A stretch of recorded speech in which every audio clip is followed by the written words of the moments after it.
नमस्कार। मैं श्याम शरण, इलाहाबाद हाई कोर्ट से प्रैक्टिशनर। और हमारे साथ हैं, आज लखनऊ से जुड़ रहे हैं ईशान राहुल।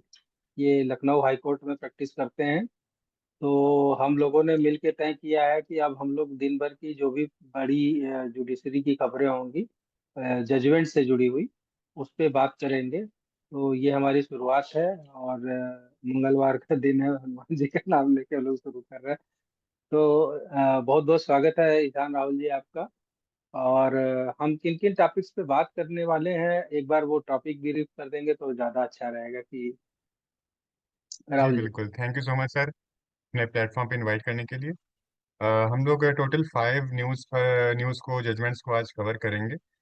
पहला जी। जजमेंट दिल्ली हाई कोर्ट का जजमेंट है, जो 3 नवंबर 2025 का है। इसमें ये कहा गया है कि जो लॉ स्टूडेंट्स हैं, उनको इस बात के लिए एग्जामिनेशन में बैठने में डिनाई नहीं किया जा सकता कि उनकी अटेंडेंस शॉर्ट है। यानी अटेंडेंस के शॉर्ट होने से आपके एग्जामिनेशन को में बैठने को मना नहीं किया जा सकता। पहली न्यूज़ ये है। ये इलाहाबाद हाई कोर्ट का सेकंड जजमेंट है हमारे पास। हम्म। इसमें ये हुआ है कि जो असिस्टेंट टीचर्स हैं बेसिक स्कूल के, उनकी हम्म। ट्रेनिंग के लिए, उनकी ट्रेनिंग में जाने के लिए जो मिनिमम एलिजिबिलिटी क्राइटेरिया है, वो ग्रेजुएट्स ही रहेगा। ये इलाहाबाद हाई कोर्ट ने गवर्नमेंट के इस ऑर्डर को जो है सपोर्ट किया है। बीच में ये एक सिंगल जज का जजमेंट आया था जिसमें इसको जो है क्वैश कर दिया गया था। लेकिन उसको सेट असाइड करते हुए दोबारा से हमने जो इलाहाबाद हाई कोर्ट ने इसमें यही भी बात रखी है कि जो हमारा 1998 का ऑर्डर है जियो, उसमें हम्म। ग्रेजुएट्स एलिजिबिलिटी क्राइटेरिया रखी गई है। और इसी को हम्म। ही हम कंटिन्यू करेंगे। हम इसको किसी भी तरीके से रिड्यूस नहीं करने वाले। ये हमारा सेकंड जो है जजमेंट है। ठीक। ठीक है। हमारा जो हाँ थर्ड जो न्यूज़ हम कवर करेंगे वो ये है कि वो भी इलाहाबाद हाई कोर्ट का ही है।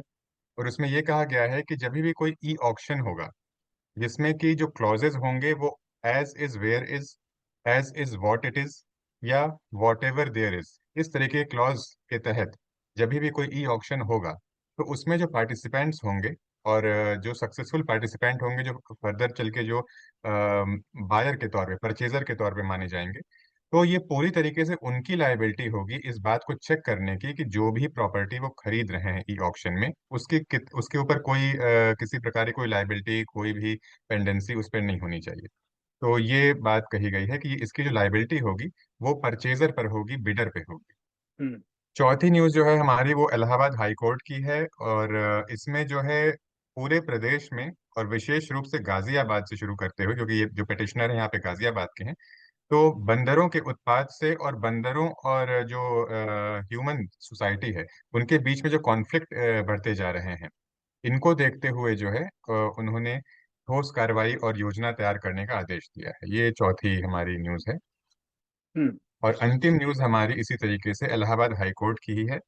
वो स्ट्रीट डॉग्स जो हैं, उनसे संबंधित जो एक पिछले 2 महीनों से एक सिलसिलेवार तरीके से, क्रमबद्ध तरीके से न्यूज़ चल रही है। ये शुरुआत हुई थी इसकी 11 अगस्त से।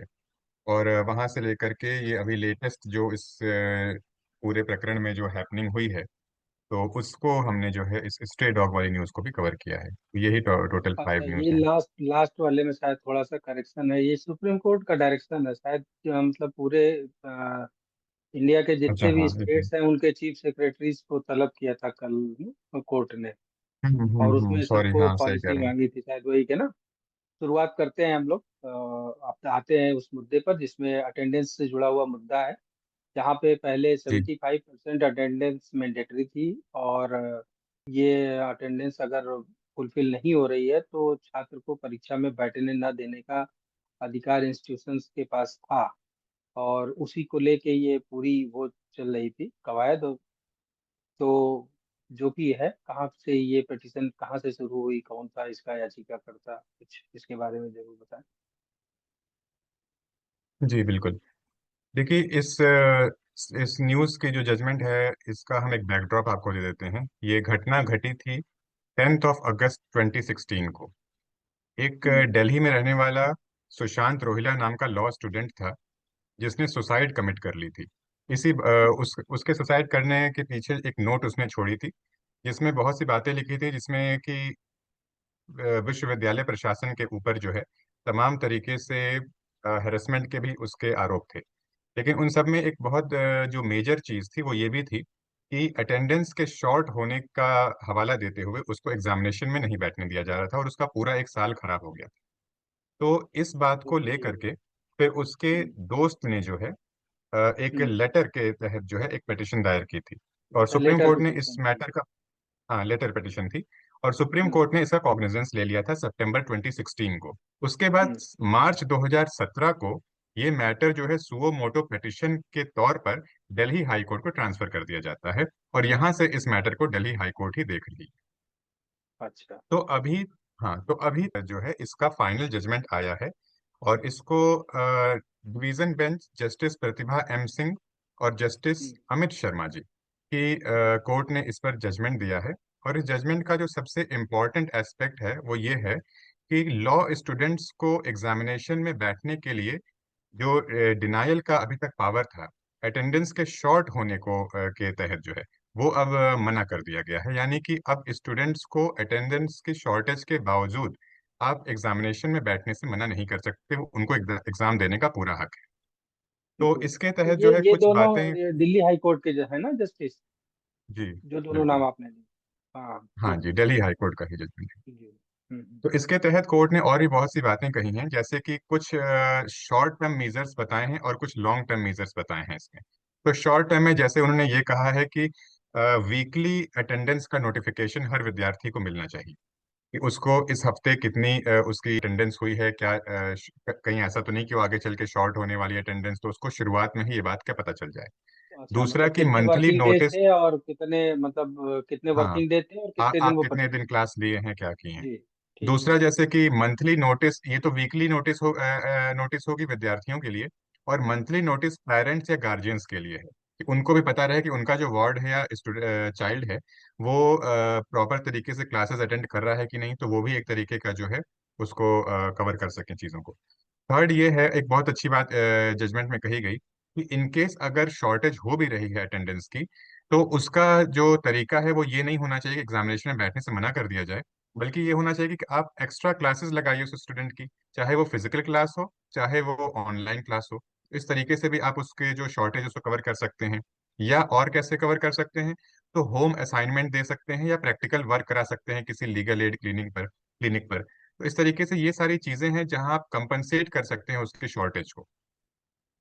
तो बहुत बढ़िया। मतलब ये जो तो है पूरी तरह से एक मामला ये हो गया कि पूरे देश भर के कोर्टों के लिए ये मामला ओपन हो गया कि वो इस तरह की मामलों की हियरिंग करें, और इस तरह के मुकदमे भी आए, और बाकी विंडो खुल जाएगी। बाकी जो स्टूडेंट्स जो हैं, अभी तो ये लाख स्टूडेंट का मामला है, लेकिन मुझे लगता है कि बाकी स्टूडेंट के लिए भी ये विंडो ओपन की जानी चाहिए, खासतौर से तब जबकि ये ऑनलाइन प्लेटफॉर्म बहुत आगे इफेक्टिव तरीके से काम करने लगे हैं।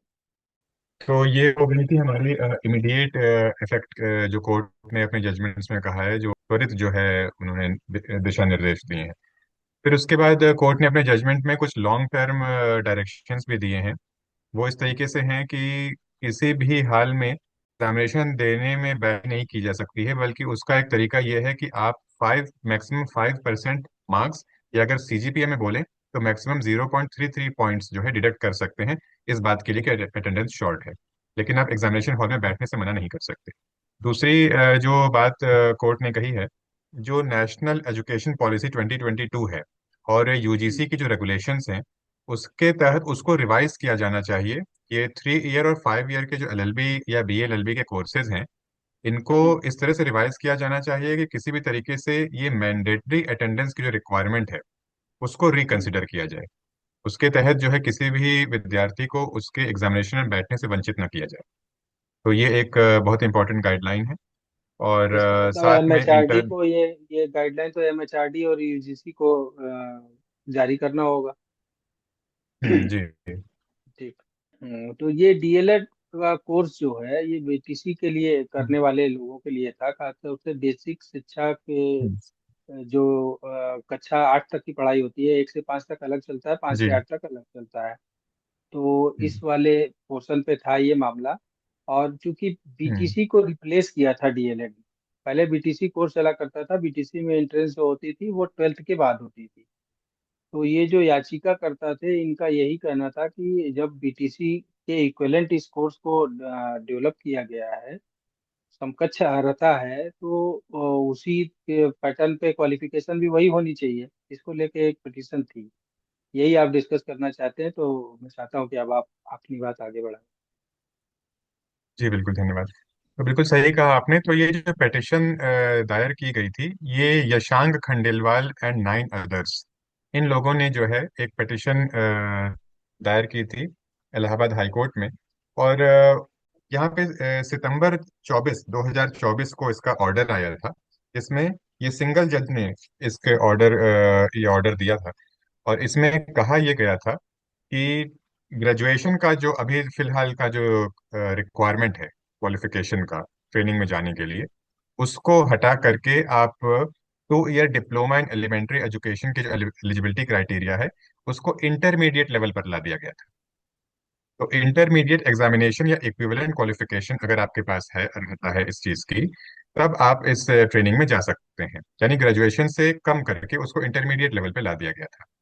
और हम्म। प्लस इसके साथ जो है, जो गवर्नमेंट ऑर्डर है जो इससे संबंधित है, उसके क्लॉज 4 को क्वैश कर दिया गया था। क्लॉज 4 में यही बात लिखी गई थी कि ग्रेजुएशन जो है मिनिमम रिक्वायरमेंट होनी चाहिए। तो इस चीज को ही जो है, फिर क्या हुआ कि हमारी स्टेट थी वो स्पेशल अपील में जाती है। और स्पेशल अपील में जो है 2 जजेस की बेंच जो है कंप्राइज होती है, जिसमें हमारे चीफ जस्टिस श्री अरुण बंसाली जी और जस्टिस क्षितिज शैलेंद्र जी, इनकी बेंच ने अब इस स्पेशल अपील को सुना था। और इसमें इन्होंने ये रिकॉग्नाइज किया कि नहीं, जो सरकार की जो पहले से चली आ रही एक रिक्वायरमेंट है, जो एक्ट की रिक्वायरमेंट है, यानी कि ग्रेजुएट होना चाहिए मिनिमम एलिजिबिलिटी क्राइटेरिया, तो उसी को हम जो है मान्यता प्रदान कर रहे हैं। और ये जो इंटरमीडिएट लेवल पर लाने की जो पिछली जो है ऑर्डर थी, उसको क्वैश कर दिया इन्होंने। तो इसमें एक ऑब्जर्वेशन बहुत अच्छा हमारे बेंच ने ये दिया है कि जो एक्ट है असिस्टेंट टीचर बेसिक स्कूल्स के लिए, उनमें ट्रेनिंग को बहुत ही ज्यादा वेटेज दी गई है। और इस वेटेज में खास तौर पे ग्रेजुएट्स ही एलिजिबल हैं। क्लास 1 से लेकर 8 तक के स्टूडेंट्स को पढ़ाने के लिए जो आपकी ट्रेनिंग होनी चाहिए, उसमें जो मिनिमम एलिजिबिलिटी है वो ग्रेजुएट की ही मान्यता है। तो इसमें कोई भी कोर्ट को ये कारण नजर नहीं आया कि किसी कारण से इसको जो है घटा करके इंटरमीडिएट लेवल पे लाना चाहिए। तो इसलिए जो हमारा सिंगल जज का जजमेंट था, उसको क्वैश कर दिया गया है। और ये दोबारा से यथास्थिति बना दी गई है, यानी कि जो ग्रेजुएट पहले चल रहा था वही रिक्वायरमेंट है। तो ये हमारी सेकंड जो है जजमेंट। हाँ, इसमें एक चीज और, इधर ना बेसिक शिक्षा नियमावली की भी बात आई थी इस पर्टिकुलर मुद्दे में। और एनसीटीई ने जो मानक तय किए हैं, उसका वो भी एक पक्ष के रूप में इसमें प्रेजेंट किया गया था याचिका में। तो बहुत सारी चीजों पे थे। और उत्तर प्रदेश में ही खाली हम बात करें तो करीब करीब 2.5 लाख के आसपास सीटें हैं डीएलएड की, जो बच्चे जहाँ पे पढ़ाई करते हैं। बहुत अच्छा डिसीजन है ये, छात्रों के हित के लिए है, मतलब सरकार की जीत हुई है। लेकिन ठीक है कि एक चूंकि बच्चों को आप पढ़ाने जा रहे हैं, बच्चों का भविष्य निर्माण करने जा रहे हैं, और जो डीएलएड कोर्स कर लेता है वो जरूरी नहीं है कि बेसिक को ही पढ़ावे, वो तो जूनियर को भी पढ़ा सकता है। कक्षा 8 तक के बच्चों के पढ़ाने की जिम्मेदारी है, तो शायद 12 तक की जगह पे ग्रेजुएशन डिग्री की रखा गया है। तो अच्छा फैसला है ये। ठीक है, जो नेक्स्ट जजमेंट है हमारा, ये भी इलाहाबाद हाई कोर्ट का ही जजमेंट है। और यहाँ ये division bench of justice Ajit Kumar and justice Swarupama Chaturvedi ji, इनकी एक बेंच ने ये जजमेंट दिया है कि जब भी ई ऑक्शन के तहत अनडिस्क्लोज लाइबिलिटी, मतलब कि उस प्रॉपर्टी से संबंधित जितनी भी बातें हैं जो भी सामने नहीं आई हैं, उनको भी पता करना, उनको चेक करना कि किसी भी तरीके का कोई फीस हो या किसी भी कोई सेल रिलेटेड कोई भी चीज हो, तो वो कितना अभी उस प्रॉपर्टी पे बचा हुआ है, कोई बकाया तो नहीं है। ये सारी जो रिस्पॉन्सिबिलिटी है, ये उस बिडर की होगी, यानी कि जो उस प्रॉपर्टी को खरीद रहा है। तो हमारे इस केस में हुआ क्या था कि इस प्रॉपर्टी की प्रॉब्लम को लेकर के ये केस जो है कोर्ट में पहुंचा था। तो उसमें वाटर सप्लाई की समस्या थी, यानी कि सेल हो गई थी, बिड होने के बाद जो परचेज हुई थी प्रॉपर्टी, उस फ्लैट में पानी से संबंधित कुछ समस्याएं थी। और उसके जो बकाया था वो अभी तक उसको पे नहीं किया गया था। तो पिटिशनर यही बात को लेकर के कोर्ट में आए थे, इसकी जो लाइबिलिटी है ये हमारी नहीं बनती है, बल्कि ये अथॉरिटीज की बनेगी। लेकिन यहाँ पर division bench of justice Ajit Kumar and justice Swarupama Chaturvedi ji ने ये होल्ड किया कि नहीं, ये प्रोस्पेक्टिव बिडर की ड्यूटी है कि जिस प्रॉपर्टी को आप खरीदने जा रहे हैं और अगर उसमें as it is where is, as is what is, या वॉट एवर देयर इज, इस तरीके के क्लॉज अगर आपके बिड में हैं तो ये ड्यूटी आपके ऊपर बनती है कि आप प्रत्येक क्लॉज को या प्रत्येक बात को उस प्रॉपर्टी के संबंध में चेक करें, खुद अपने स्तर पे जांच करें और तभी आप उस बिड में उतरें। तो इस तरीके से इसमें सोसाइटी इसमें जो मेंटेनेंस का ओनस भी था जिक्र था वो ना। डाल दिया गया है परचेजर के। हाँ, मतलब जिस भी तरीके की जो है रिस्पॉन्सिबिलिटी होगी उस प्रॉपर्टी से संबंधित, ये आप जो है चेक करेंगे जो बिड करने जा रहा है, यानी कि जो प्रॉपर्टी खरीदना चाहता है। इसमें सुप्रीम कोर्ट ने एक K C Ninan versus Kerala state electricity board 2023 के डिसीजन को, सुप्रीम कोर्ट का डिसीजन है, उसको जो है कोर्ट ने रेफर किया था। और इस डिसीजन में भी लगभग ऐसे ही कुछ केसेस थे, बस इसमें वाटर सप्लाई की बजाय इलेक्ट्रिसिटी एरर्स थी। अगली न्यूज हमारी फिर से इलाहाबाद हाई कोर्ट की है। इसमें बंदरों के उत्पाद को लेकर के जो है एक याचिका आई थी। ये याचिका बेसिकली गाजियाबाद के निवासी विनीत शर्मा और प्रजक्ता सिंघल जी, ये विनीत शर्मा तो बीजेपी लीडर और सोशल वर्कर हैं, और प्रजक्ता सिंघल जो है बीटेक स्टूडेंट हैं। हम्म। तो इन लोगों ने ये याचिका लाई थी इस बात पर कि समाज में मनुष्यों पर जो एक बार बार उपद्रव हो रहा है, बंदर जो है उनका कई बच्चों को काट चुके हैं, कई लोगों को जो है घायल कर चुके हैं, जिससे तमाम तरह की बीमारी और समस्याएं आ रही हैं। तो इसको लेकर के जो है इन्होंने इसमें दोनों ही तरफ के जो है चीजों को देखा गया है। यानी कि एक तरफ जो समाज के लोग हैं उनको तो समस्या है ही, बंदरों के काटने का एक बहुत बड़ा खतरा है। दूसरी तरफ बंदरों के भी जो है भूखे रहने के और भूख से मरने के जो है कई सारे कारण हैं। तो उसमें कारण एक मेन ये है कि उनको खाना खाना न मिलना, या आदमियों द्वारा उनको जो है मारपीट करके भगाया जाना। इस तरह की समस्याएं जो है, जो बार बार लगभग जो है पूरे उत्तर प्रदेश में ये समस्याएं हैं, तो इसी के तहत जो है इस याचिका को लाया था। तो कोर्ट ने इसमें principal secretary urban development government of Uttar Pradesh को एक सॉलिड स्टेप लेने के लिए डायरेक्शन दिया था, ये 18 ऑफ सितंबर 2025 को। और इसी के साथ जो है डायरेक्शन में इस तरीके की बात कही गई थी कि Uttar Pradesh municipal corporation act 1959 और उत्तर प्रदेश म्युनिसिपैलिटीज एक्ट 1916 के प्रोविजंस के लाइन में रहते हुए कल का निर्णय जो है मुख्य न्यायाधीश अरुण बंसाली जी की पीठ का ही है। उन्होंने यही कहा है कि बढ़ते आतंक से, मतलब बंदरों के बढ़ते आतंक से लोगों का जो है जीवन जो है ना प्रभावित हो रहा है। हाँ, इस केस में 3 दिसंबर की तारीख भी कोर्ट ने लगाई है और कहा है कि इस बीच में आप अपनी पूर्ण कार्य योजना लगाइए, बना के ले आइए। और वो केवल किसी एक डिस्ट्रिक्ट के लिए नहीं होगी, जो पूरे प्रदेश के लिए हो, क्योंकि ये समस्या केवल किसी एक डिस्ट्रिक्ट की या किसी मोहल्ले की या किसी शहर की नहीं है, पूरे प्रदेश की जी। समस्या है। तो दोनों को ध्यान में रखते हुए, मतलब वन्य जीव संरक्षण अधिनियम का भी ध्यान रखा जाए और लोगों को जो परेशानी हो रही है उसका भी ध्यान रखा जाए। एक ऐसी पॉलिसी बनाई जाए जिससे बंदर भी सुरक्षित रहे, अपना सुरक्षित जीवन यापन कर सकें, और रोड पे चलने जी। वाले पब्लिक और मोहल्लों में रहने वाले लोग भी सुरक्षित महसूस कर सके। अब आ जाते हैं फाइनली हाँ बिल्कुल। स्ट्रीट डॉग्स की मुद्दे पर। ये मुद्दा हम्म। काफी दिनों से चल रहा है। बेसिकली ये भी सोमोटो का नोटिस लिया था उसको सुप्रीम कोर्ट ने, और अगस्त में जी। इसमें ये भी एक बच्चे की मौत से ही सामने आया था। फिर उसको हरियाणा में हम्म। ये घटना हुई थी और उसको काफी सारा वो किया, मीडिया ने हाईलाइट किया, तो सुप्रीम कोर्ट ने स्वतः उसको संज्ञान लिया था। तो जो जजों की बेंच ने पहले इस पे सुनवाई की थी, अपना फैसला दिया था। तो बाकी और डिटेल बताएं, क्योंकि कल का जो है वो तो उसका अपडेट है। तो ये 22 अगस्त हाँ जी बिल्कुल। होता है, तो वहां से प्लीज आप उसको एक्सप्लेन करें।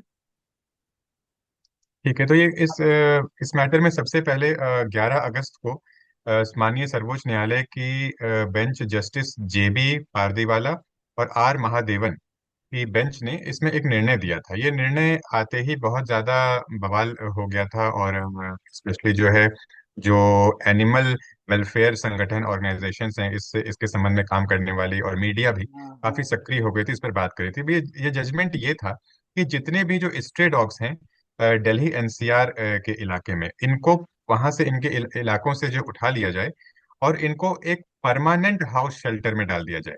यानी कि इनको एक ऐसे शेल्टर में डाल दिया जाए जिसके बाद ये दोबारा कभी भी सड़कों पर न लौट पाए और हाँ, उससे मतलब बाहर कि न सड़क निकलने से दिया जाए। दूर कर दिया जाए। हाँ, इनके लिए पार्क हाँ, बनाने की हमेशा बात के लिए। कही गई थी कि आप एकदम से कर दीजिए, वो सड़क पे ना आए।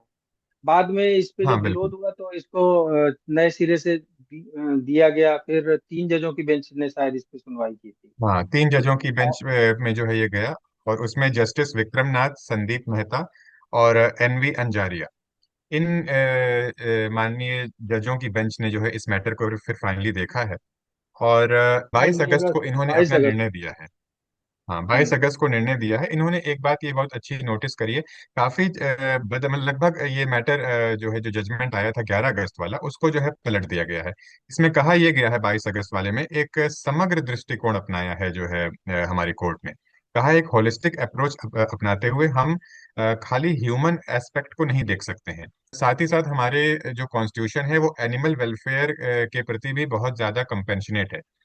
तो इसलिए हमको दोनों ही एस्पेक्ट को देखना पड़ेगा। इसलिए पिछले जो निर्णय है उसको पलटते हुए इन्होंने कहा है कि अब यहाँ पे क्या फाइनल डिसीजन आया है कि जो डॉग्स हैं, स्ट्रे डॉग्स, इनको पिक करने के बाद इनको स्टरलाइज किया जाए, इनको डी वॉर्मिंग किया जाए, इनको वैक्सीनेशन लगाया जाए अगर जरूरत हो। लेकिन ये सारी चीजें करने के बाद जब ये पूरी तरीके से स्वस्थ हो जाएं, तब इनको उसी इलाके में वापस छोड़ दिया जाए जहां से इनको उठाया गया था। तो ये बहुत बड़ा बदलाव है जो पिछले 11 अगस्त का निर्णय हमने देखा था, जहां पर इनको परमानेंट हाउस शेल्टर में डालने की बात की गई थी। तो ये जो निर्णय अब आया है इसमें इसका बहुत ज्यादा मतलब स्वागत किया गया था।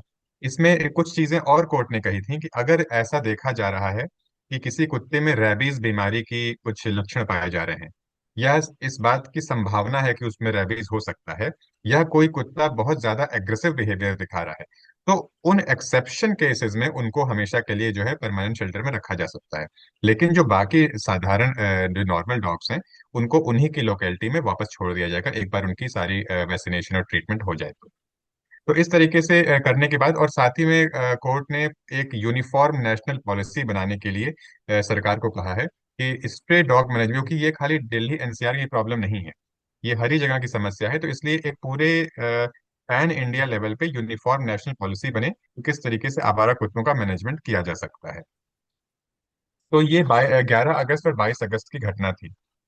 उसके बाद अच्छा, ये 22 अगस्त को ही कोर्ट ने एक और चीज कही थी कि जितने भी प्रदेश हैं और जितने भी जो है केंद्र शासित प्रदेश यूनियन हैं, टेरिटरीज, हाँ, सारे इनके, जगह के chief। हाँ जी, इनको एक एफिडेविट के पर जो है ये बात बताने की निर्देश दिया गया था कि आपने क्या जो है स्टेप उठाया है अभी तक। तो हुआ ये कि 27 अगस्त को दिल्ली नगर निगम और तेलंगाना और पश्चिम बंगाल को छोड़ करके अन्य किसी भी प्रदेश ने जो है कोई भी हलफनामा एफिडेविट नहीं प्रस्तुत किया था। तो इसी पर एक बहुत ही कड़ा संज्ञान लेते हुए माननीय सर्वोच्च न्यायालय ने पर्सनल अपीयरेंस लगा दी थी, मतलब कोर्ट को दे दिया मतलब जाएगा। पॉलिसी से रिलेटेड जो भी तो करना है इसके वो हम बहुत जल्दी करके दाखिल करेंगे।